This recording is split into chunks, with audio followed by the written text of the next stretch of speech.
Vamos a meternos en el tema de 108. Vamos a tener dos entrevistas con Florencia Falabella.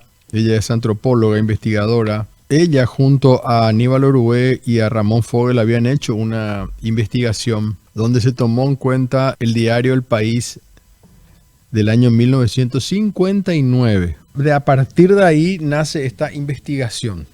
Ahora vamos a entrar al aire entonces con Florencia. ¿Cómo te va, querida Florencia? ¿Cómo estás? Hola Leo, ¿qué tal? ¿Cómo estás? ¿Todo bien? Pero muy bien, súper bien. Bien. Estaba explicando un poco antes de que entres al aire de que, bueno, habías hecho una investigación, un material basado en un contenido del diario El País del año 59, donde se hablaba de la muerte de Bernardo Aranda, que era un locutor de radio en los principios de la dictadura, digamos. Contame cómo nace esta investigación. Bueno, es una investigación que fue financiada por el CONACYT, ¿verdad? El Consejo Nacional de Ciencia y Tecnología, que es una institución nacional. Ujú. Y bueno, presentamos este proyecto desde el CERI, desde el Centro de Estudios Rurales Interdisciplinarios, en un grupo para trabajar con los periódicos de la época, ¿verdad? Porque había muy poco todavía producido sobre el tema y bueno, estábamos entre un grupo que nos interesaba este tema, entonces comenzamos a investigar sobre eso, ¿verdad? Que bueno, hasta ahora lo único que disponemos, ¿verdad? Para investigar sobre el caso son los periódicos, ¿verdad? Porque pasaron tantos años que que no existe otro material, hasta ahora al menos. Y entonces a partir de este material arrancaron la investigación. Contemos qué pasó con Bernardo Aranda, por favor. Sí, bueno, Bernardo Aranda aparece muerto en una habitación que alquilaba. Él era locutor de radio, la Radio Comuneros. Bueno, murió incendiado, ¿verdad? Y ahí comienza la investigación, ¿verdad? Del asesinato realmente, porque al comienzo se decía que era un suicidio, que fue un accidente, y después la policía comienza a hablar de un asesinato. Y bueno, a partir de ahí empiezan a decir que como Bernardo Aranda tenía vínculos con los amorales, como se le decía en aquel entonces, a las personas, a los hombres no heterosexuales, comienza una investigación diciendo que bueno, que fue un crimen pasional, ¿verdad? Una venganza hacia Bernardo Aranda, por eso lo asesinaron. Y esto fue en el año 59, o sea, recién la dictadura peronista estaba consolidándose, ¿verdad? Entonces, yo creo que también utilizaron este caso, ¿verdad? Para perseguir a las personas a partir o sea, de ejercer un control a través de la sexualidad, ¿verdad? Ujú. ¿Y cómo sigue Sí. la investigación? Contame, ¿cómo sigue la investigación y el enfoque que ustedes dieron en este material? Sí, trabajamos con dos periódicos, El País y El Independiente, y comenzamos a recabar la información específica sobre el caso, pero también otras cuestiones que tenían que ver con la sexualidad, con el género, ¿verdad? Con los estereotipos, los modelos de mujer y hombre que se manejaban en aquel entonces, ¿verdad? Entonces, lo que hicimos fue hacer un análisis de diferentes discursos que vimos que eran los que hablaban sobre el caso, ¿verdad? Entonces era, bueno, desde el poder, ¿verdad? La policía, después con relación a lo jurídico, legal, ¿verdad? Y también a lo científico que más, bueno, estaba centrado más que nada en la psiquiatría, Ujú. ¿verdad? Entonces, lo que se ve, ¿verdad? Es que en la narrativa de los medios impresos se trataba de fortalecer modelos específicos, ¿verdad? Defendidos que defendía el poder, ¿verdad? De hombre y mujer. Entonces, claro, por supuesto, los amorales, ¿verdad? No eran los hombres la masculinidad que se esperaba en la época, ¿verdad? También, claro, existían estereotipos de mujer, ¿verdad? De cómo era la mujer, que también se utilizaban para descalificar a los amorales, ¿verdad? Entonces, a los amorales realmente se los relacionaba con el comportamiento femenino, ¿verdad? Que eran celosos, pasionales, ¿verdad? Que no podían controlar sus impulsos, eran traicioneros, ¿verdad? O sea, incluso mataron a Aranda, ¿verdad? Entonces era como una cuestión así de desprestigio del comportamiento femenino en esa narrativa de los periódicos. ¿Y por qué 108? Y el número 108 sale a partir de una publicación del periódico El País, ¿verdad? Donde el titular anuncia que se detuvieron a 108 amorales que estaban siendo investigados por la policía con relación al asesinato de Aranda. de ahí sale el número. Nosotros estábamos Pero poniendo, obviamente, sí, sí, no, nosotros estamos poniendo en pantalla también una de las grotescas caricaturas de la época, ¿no? Donde justamente se ve a la policía sí, a de la una revista X, Ñandé. creo que es la revista Sí. Ñandé, sí, Sí, exacto. también trabajamos con la revista Ñandé y con estas caricaturas, exacto, Sí, sí. sí, Sí, sí, sí. Sí, sí, así, entonces ese número sí, sale de ahí, ¿verdad? Obviamente se detuvo a muchísimas más personas, ¿verdad? claro. Y se decía 108 y un quemado por el caso de Bernardo, en realidad, en este... Claro, el quemado era Aranda, exacto, que fue asesinado, ¿verdad? Le prendieron fuego. Sí, sí, sí. ¿Cómo fue el tratamiento de los medios en aquella época? En realidad, bueno, habían varios periódicos, pero los que más siguieron el caso fueron El País y El Independiente, ¿verdad? Ñandé con sus caricaturas. Sí. Obviamente fue una persecución terrible, ¿verdad? Respaldaban, ¿verdad? Esta persecución, o sea, estaban justificando esta persecución de represión que había hacia los llamados amorales en aquel entonces. Desde todas partes, por eso te decía, desde el discurso legal, también desde el discurso científico de la psiquiatría, ¿verdad? Ujú. Que eran pervertidos, ¿verdad? Criminales, eran enfermos mentales, ¿verdad? Degenerados, o sea, se les relacionaba con todo lo criminal y también lo patológico, ¿verdad? Justamente hay una carta de una moral también en el diario, ¿no? Estábamos viendo aquí que el famoso era como alguien que le escribe al diario El País, Sí, sí, sí, la lacra social de personas sí. honradas, que qué sé yo, bla, bla, bla. Por eso digo, ¿cómo fue el tratamiento también de la prensa y cuál era el sentimiento que existía ya en esa época con relación, digamos, a las personas que eran homosexuales en este caso? Sí, es muy curioso porque uno se pone a comparar toda esa narrativa, ese discurso del 59, ¿verdad? Y Ujú. lees los periódicos de hoy y no hay mucha diferencia. O sea, básicamente es lo mismo. Hay nuevos términos, ¿verdad? Pero la persecución que hubo, lo que hay ahora con la ideología de género es más o menos, es muy similar, ¿verdad? O sea, también existía la logia de los amorales, como el lobby gay, ¿verdad? Era algo que venía del extranjero, que no tenía nada que ver con nuestras tradiciones, con nuestros valores nacionales, ¿verdad? Porque los hombres paraguayos eran hombres viriles, trabajadores, ¿verdad? Que no tenían nada que ver con esto, que era una cuestión importada. Y sí, había una inmensidad de términos que son muy curiosos de leer, bueno, que hoy en día continúan utilizándose, ¿verdad? Sí, esto parte de esta mañana estábamos empezando explicando que Dionisio Amarilla no quiso usar el 108 para mí claramente por ser un homofóbico, más que nada, Exacto. digamos, pero parte de ahí, digamos, Florencia. Sí, exacto, exacto, sí, hasta hoy en día, o sea, el significado del 108 perdura hasta el día de hoy, ¿verdad? Todo el mundo sabe lo que es el 108, ¿verdad? Es una manera de desprestigiar al otro, ¿verdad? De desacreditar, de atacar, ¿verdad? Es una palabra ofensiva, Ujú. está considerado como ofensivo, ¿verdad? Y claro, por lo visto sintió su masculinidad amenazada con este número, por eso lo cambió. Por eso digo homofóbico. Homofóbico total, pero también como que sintió una amenaza a su propia masculinidad, digo yo.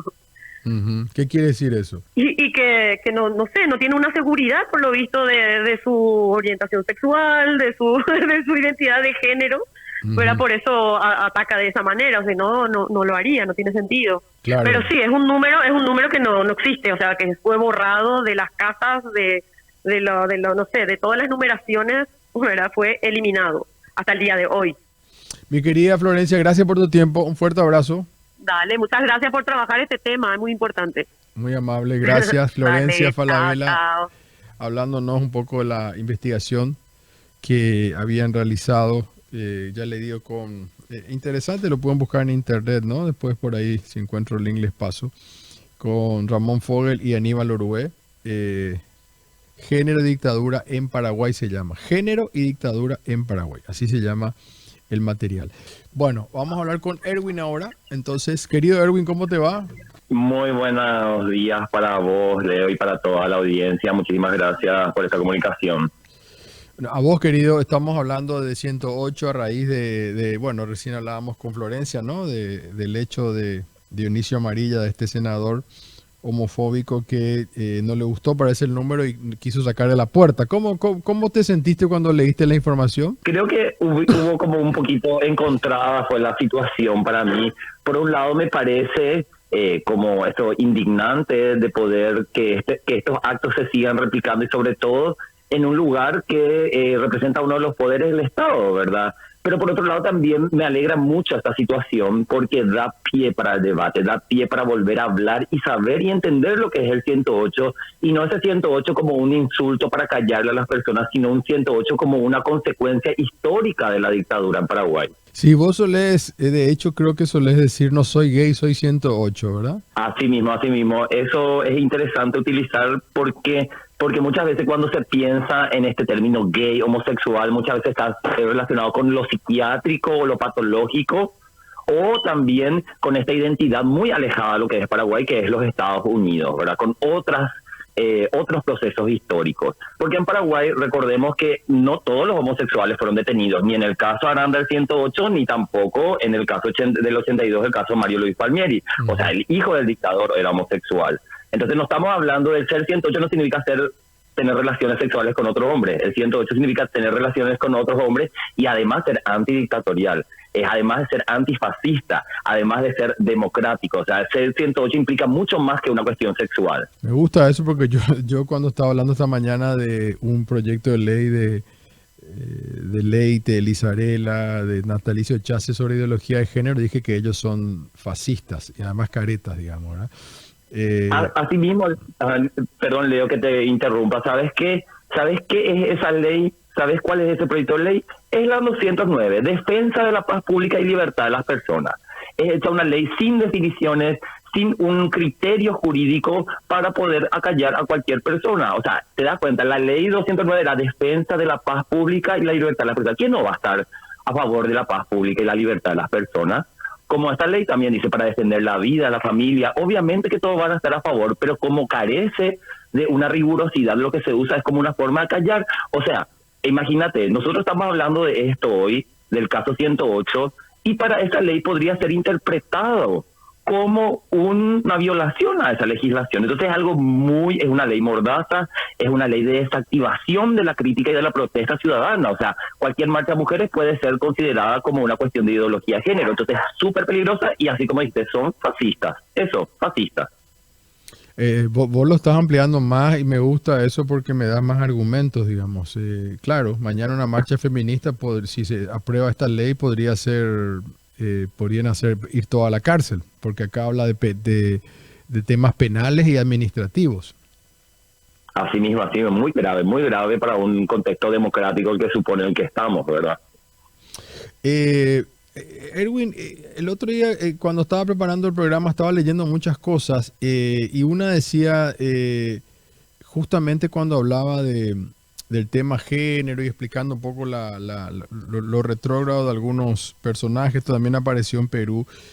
Qué importante explicarle a la gente que una persona que es homosexual no tiene una enfermedad, porque algunos les tratan como una enfermedad hasta hoy en día. Es demasiado importante entender el proceso histórico y no solamente de la homosexualidad, sino si vos ves el proceso histórico de las otredades o otras subjetividades, sufrieron el mismo proceso de ser pecadores, ser enfermos, ser delincuentes. O sea, tenés inclusive las personas afrodescendientes en el contexto de la conquista, decían cuando Bartolomé de las Casas defendía a los indígenas, y a los indígenas sí tienen alma, pero ¿quién no tiene? Los negros del África, que se fueron primero como sin alma, después fueron enfermos de razas inferiores y luego terminaron siendo delincuentes, así como las mujeres, ¿verdad? De ser hijas del demonio, pasar a ser unas histéricas, unas enfermas, a pasar también a tener delitos relacionados. O sea, todas las identidades marginales pasan ese proceso de esta triada que se le llama desde el poder,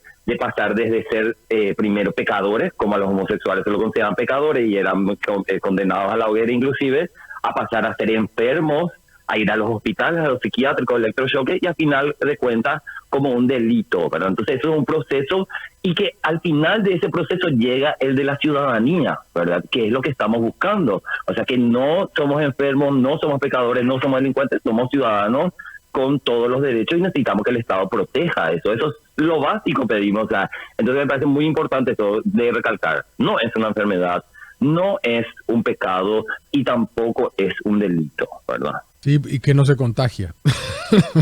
Porque eso también había leído yo, o sea, hay que hacer hincapié en que no es una enfermedad y no se contagia, ¿verdad? Porque también es otra, ¿no? O sea, yo le doy un abrazo a un gay y ya me puedo contagiar. Y ese el chiste clásico, no sé si es un chiste, pero lo que deja un mensaje muy fuerte, ¿verdad? Al fin y al cabo, todas las personas gay, lesbianas, trans, tuvimos padres heterosexuales, tuvimos padres, o sea, y eso de que la crianza, de que dos personas gay van a tener, si tienen un hijo en adopción, va a ser gay, ¿verdad? O sea, la mayoría de las personas, o sea, todas las personas heterosexuales venimos, homosexuales venimos de familias heterosexuales. Así que estas cuestiones no se contagian, sino tienen que ver con un desarrollo natural de la sexualidad, de todo nuestro espectro que podemos tener, que justamente con el 108 se viene a domesticar el cuerpo, ¿verdad? A ponerte en una forma que no se tiene que negar, no se tiene que dudar de tu sexualidad. Y lo que le pasó a Dionisio, ¿verdad?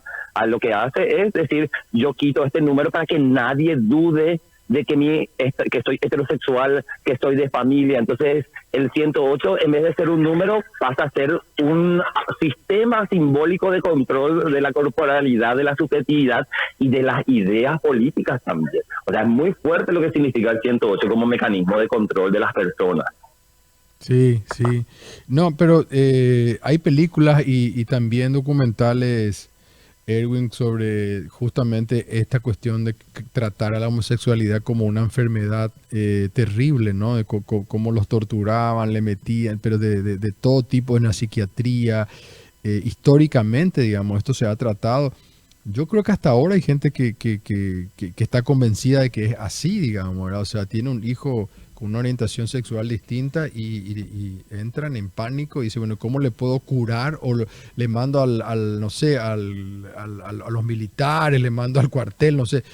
Pero realmente han llegado a casos de tortura y de mecanismos, digamos, de intentar supuestamente cambiar esta orientación de maneras tremendas. Así mismo, como decís, Leo, creo que una recomendación que tengo para poder ver un proceso también, esto del proceso de enfermedad, cómo fueron tratadas, ¿verdad? Si vos empezás con el inicio de todo lo que tenga que ver la psiquiatría, la frenología, todo lo que tenga que ver las lobotomías, que eran como era como algo común para tratar diferentes enfermedades mentales, porque la homosexualidad estaba dentro, se consideraba una enfermedad mental. Entonces, con la evolución de la psiquiatría va cambiando, ¿verdad? Empezando con este electroshock, luego empiezan con terapias de repulsión, que se llama, ¿verdad? Te muestran una imagen, por ejemplo, vos sos un chico, te muestran un chico desnudo y cuando vos ves eso te dan o una descarga eléctrica o una descarga de medicamentos que te hacen vomitar, ¿verdad? Para cambiar la conducta. Hoy, ¿cómo se practica eso? Ya no hay electrochoques, ya no hay tampoco esto de la lobotomía, pero sí hay estos más llamadas terapias de reconversión, que están llevados en su mayoría por iglesias católicas, religiosas, evangélicas, en su principal, y que no son terapias, son torturas, hay que llamarlo por su nombre. Ellos dicen y sostienen que es voluntario, pero obviamente si tenés un círculo familiar en que todo el tiempo te está diciendo que vos sos un enfermo, que estás mal, que sos un pecador, obviamente vas a acceder para tratar de curarte porque te convencen en eso. Entonces recomiendo American Horror History, en la segunda temporada, que se llama Asylum, y ahí muestran todo el proceso de cómo intentan convertirla a una lesbiana en heterosexual. Entonces yo creo que eso puede servir mucho a la audiencia para entender cómo la medicina y la psiquiatría violentó nuestros cuerpos durante muchísimo tiempo y hoy lo sigue haciendo con estas terapias más llamadas terapias de conversión, que para nosotros son tortura. ¿Y cómo son estas terapias, entre comillas, no tenemos que usar la palabra terapia, ¿no? ¿Qué es lo que hacen? Hay diferentes, según también las diferentes escuelas. Hay gente que son como más modernas y otros como un poquito más conservadores, donde son grupos de oraciones, donde se leen pasajes bíblicos, y otros son como un poquito más modernos, digamos, donde se habla de que la conducta puede cambiarse, donde se hacen grupos de ayuda y donde hay gente que viene a contar su experiencia, que se le llaman los ex-gays, que viene a contar de cómo se transformaron gracias al Espíritu Santo, y dentro de esos contextos han denunciado situaciones de violación, de abuso sexual, de maltrato físico. Entonces tiene que ver con el aislamiento social, o sea, te aíslan de todo y te hacen una persona súper vulnerable para que vos puedas acceder a esa conducta, y al fin y al cabo muchas de estas personas terminan saliendo de ahí, suicidándose o asumiendo una identidad falsa de su sexualidad. Terminan casados, terminan teniendo hijos, pero como una cuestión de un reforzamiento social, de una obligación que tienen, no como algo querido. Entonces es algo muy complicado en relación a las formas en que estos grupos tratan a la sexualidad. Es más, un caso, una chica trans, compañera, amiga nuestra, ella termina quitándose la silicona, dejando de ser mujer, porque me dicen, yo en realidad siento que sigo siendo trans, pero en este grupo donde fui, ellos me dieron trabajo, me dan comida, entonces yo no puedo hacer otra cosa porque no quiero estar en la calle. Entonces lo único que me queda es asumir y decir que soy heterosexual, que soy hombre, tener una novia postiza, digamos, algo como de pantalla, pero en realidad es por la necesidad de las personas de afecto y las necesidades económicas le obligan a tener que asumir este rol. Entonces es algo muy fuerte lo que sucede con las personas LGTBI, las terapias y las torturas de conversión. Y también está, por eso yo decía careta, porque me acuerdo nomás muy bien el caso, Erwin, no sé si te recordás, hace un par de años creo que era que aún, porque en Hungría también está la ultraderecha, la que maneja mucho este asunto de la mentira, así Dios, patria y familia, ideología de género, pues, son términos para ganar elecciones realmente. Y había un caso de una mano derecha de Orbán que era un supuestamente pro familia, anti esto y qué sé yo, y después se le descubre en una orgía homosexual. No sé si vos te acuerdas del caso. Me acuerdo, y no es el único caso, o sea, son cosas repetitivas en diferentes lugares, y esto que se llama el outing, se llama dentro de la militancia, ¿verdad? De sacarle del closet a esas personas que tienen discursos de odio y que sabemos que son de la comunidad, digamos, y ahí... ¿Cómo se llama? No conocía el término. Outing. ¿Verdad? Nosotros hablamos esto de salir del ropero, salir del closet, se llama el coming out, se llama en inglés. Ok. Y en este caso la estrategia política es el outing, que vos le quitas al otro el closet. Ajá. Es una política muy discutida dentro del movimiento.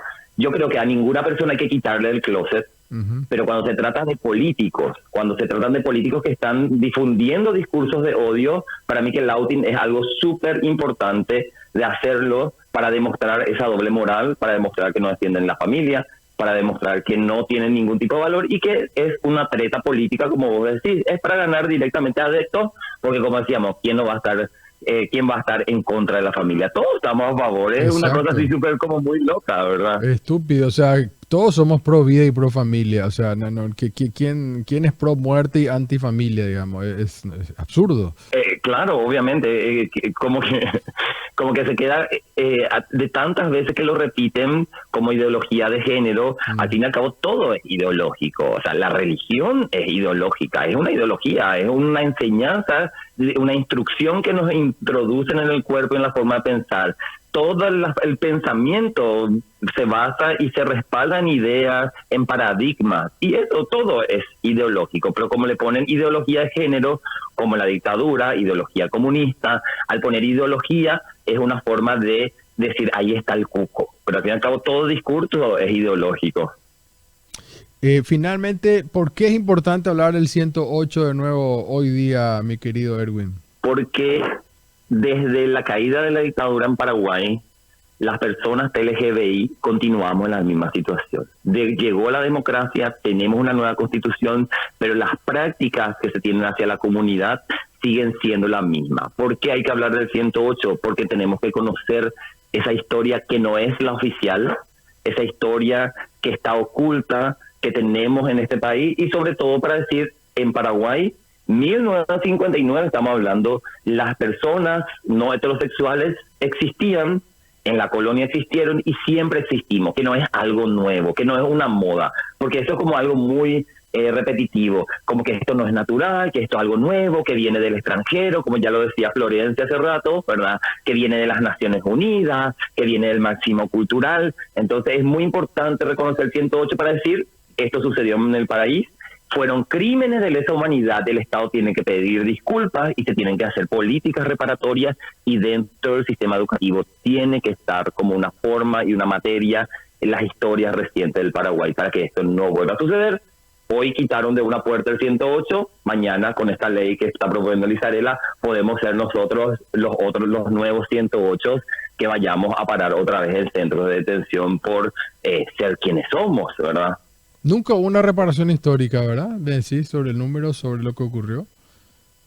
En la Comisión de Verdad y Justicia se investigó el caso, tanto Aranda Palmieri, en la presentación del informe en la época Lugo dice y públicamente reconoce que se cometieron crímenes contra las personas LGBTI. Reconoce eso, pero el Estado paraguayo no pidió disculpas en específico sobre el caso 108 y sobre el caso Palmieri, y tampoco hicieron políticas de reparación. Sí hubo una mención, y solamente fue durante el gobierno de Lugo, obviamente que del Partido Colorado no lo van a hacer nunca, entonces me parece que es otra cosa que hay que entender, que el caso 108, la desigualdad, la represión, está de mano del Partido Colorado, y eso es clarísimo, nos deja la historia. Y bueno, pero ahí están los satélites como Dionisio, que es liberal, pero le da igual. Mi querido Erwin, un abrazo. Claro. Gracias por tu tiempo. Dale, Leo, muchísimas gracias. Chao, hablamos pronto. Gracias.